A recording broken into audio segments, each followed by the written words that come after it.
This is definitely in the Black Row Picket. The fishy episode with the heaviest smell. Starlight became a superhero on her first day, encountered the pre-workplace rules. The deep sea forcibly let him eat a pound of freshly baked caviar. Starlight runs to the toilet and vomits. The queen of the May mansion just handed over a tissue. Let him clean himself up. Don't lose face as a 7-member group. It seems that he has long been accustomed to this kind of thing.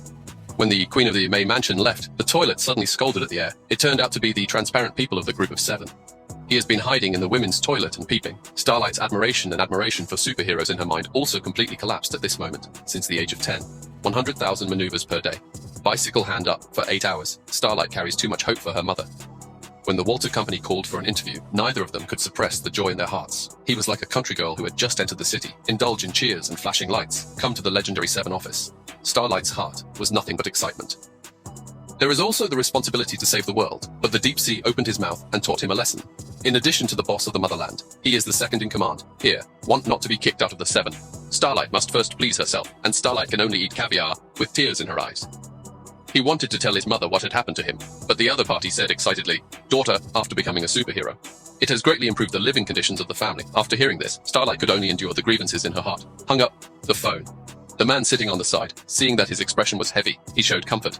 It's just that now they don't know about it, each other is a victim of superheroes. Not so long ago, Aunt Chu's girlfriend is a superhero who is rushed by a car.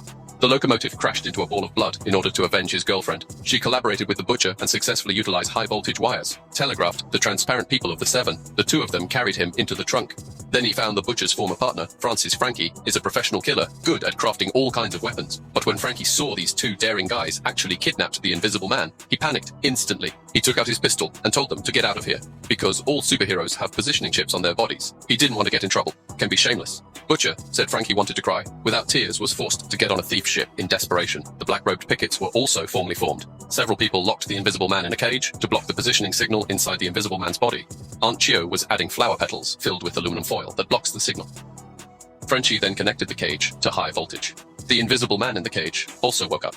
The Invisible Man saw that he was locked in a dog cage.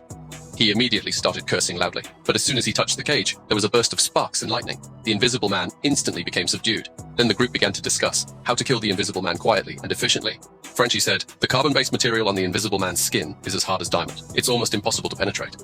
Even suffocating him with lack of oxygen won't work." Previously, everyone who tried to kill him was killed by the Invisible Man instead, and they only had 6 hours left. If discovered by the other group of 7, they would all be done for. Time was of the essence. Frenchie, using a bunch of lab equipment, developed a massive bullet. The material of this bullet was the same as the carbon material on the Invisible Man's skin. But when they fired it, the bullet ricocheted off the walls several times, still unable to penetrate the Invisible Man's body. The butcher helplessly closed the door. But what they didn't notice was the bullet that had just been fired had punched a large hole in the signal-blocking aluminum foil. The Vought group immediately knew, because of this, that the Invisible Man was in Jersey City. But due to signal interference, they couldn't pinpoint the exact location. This was bad, while at a loss. The big turtle on TV suddenly gave Frenchie an inspiration. He grabbed the electric baton and stunned the Invisible Man again. Frenchie had realized that the Invisible Man had a hard shell, like a turtle, but his internal organs were as fragile as a normal person's. So if they could attack from the inside, they could easily destroy him. But if they let him swallow a large bomb, he might spit it out.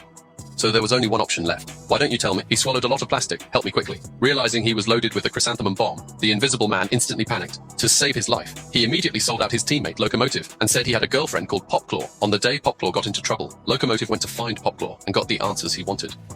The butcher was about to detonate the bomb to kill the Invisible Man, when suddenly a dark figure rapidly approached them. It was Homelander, standing on the ceiling.